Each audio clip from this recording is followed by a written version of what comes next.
আসসালামু আলাইকুম সম্মানিত ভিউয়ার্স। একটা ছাদ ঢালাই করার পরের দিনে সেই ছাদে আপনাদের কি কি কাজ এই সম্পর্কে আজকের এই ভিডিওটা। তো আমরা কালকে রাত্রে এই ছাদটা ঢালাই দিয়েছি, মানে প্রায় রাত 4টা বাজে ঢালাই শেষ হয়েছে। এখন আজকে সারাদিন কিন্তু আমরা এই ছাদের মধ্যে শুধু ছিটা পানি দিছি, এছাড়া আর কোনো বাইরে বাইরে কোনো কাজ নাই, ঠিক আছে।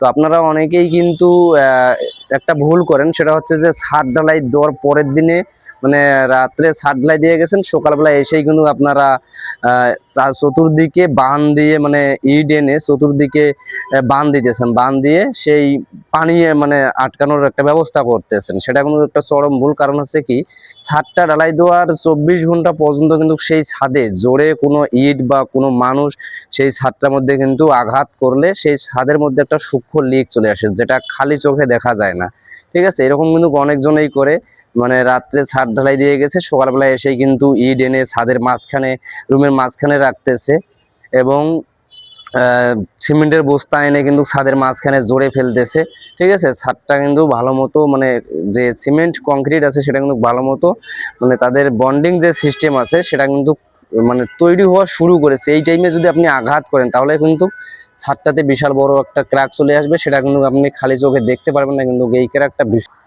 আরেকটা সমস্যা হচ্ছে যে আপনারা এটা করতে পারেন যে আমাদের এই ছাদটা কালকে যখন আমরা ঢালাই করি, ছাদটা কিন্তু খুবই ছোট্ট একটা ছাদ, 6টা কলম নিয়ে কিন্তু আমাদের এই ছাদটা 4তলা ফাউন্ডেশন।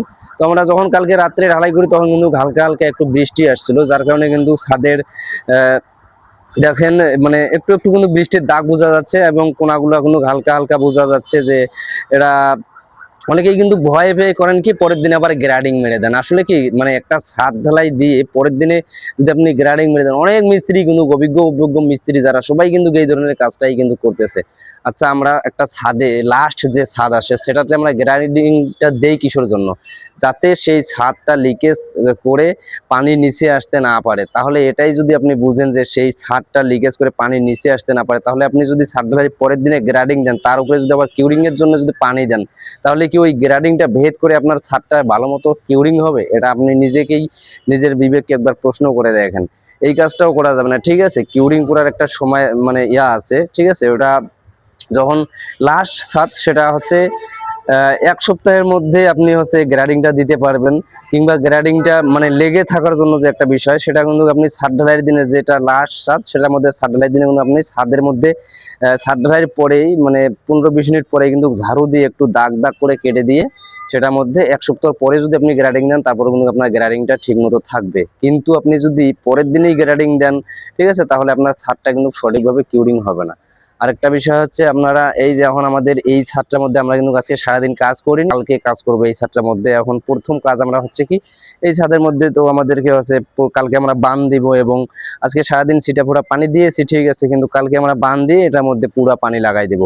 এবং এরপরে কাজ হবে আমাদের যে টিকার করব, টিকার করার আগে কিন্তু আমাদেরকে এই জিনিসটা খেয়াল রাখতে হবে। দেখেন কলমের যে রডটা আছে সেই রডটা কিন্তু আমাদের মশলা পোড়ার কারণে কিন্তু দেখেন পুরা মশলা কিন্তু কলমের রডাই লেগে আছে। এখন এগুলো আমাদেরকে পরিষ্কার করতে হবে ওয়্যার ব্রাশ দিয়ে, ঠিক আছে। ওয়্যার ব্রাশ দিয়ে পরিষ্কার করার পরে কিন্তু আমাদের টিকার করে নতুন কলমের জন্য কিন্তু রড বাইন্ডিং করব, ঠিক আছে। তাছাড়া কিন্তু নতুন ঢালাই যখন আমরা এখানে ঢালবো তখন কিন্তু এই এই ঢালাইটার জন্য কিন্তু নতুন ঢালাইটা এটার সঙ্গে কিন্তু বন্ডিং সিস্টেমটা সঠিক মতো হবে না, ঠিক আছে। তো এই খুঁটিনাটি এই সামান্য বিষয়গুলোই আপনারা যদি মেনে চলেন তাহলে কিন্তু আপনার বিল্ডিংটা অনেক সুন্দর হবে, পারফেক্ট হবে, শক্তিশালী এবং মজবুত হবে।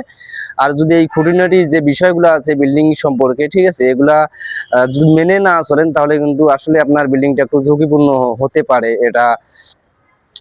আর হচ্ছে এই ধরনের কনস্ট্রাকশন সাইটের ভিডিও পেতে আমার চ্যানেলটা যারা নতুন এসেছেন অবশ্যই সাবস্ক্রাইব করে একটা লাইক করে দিয়ে যাবেন।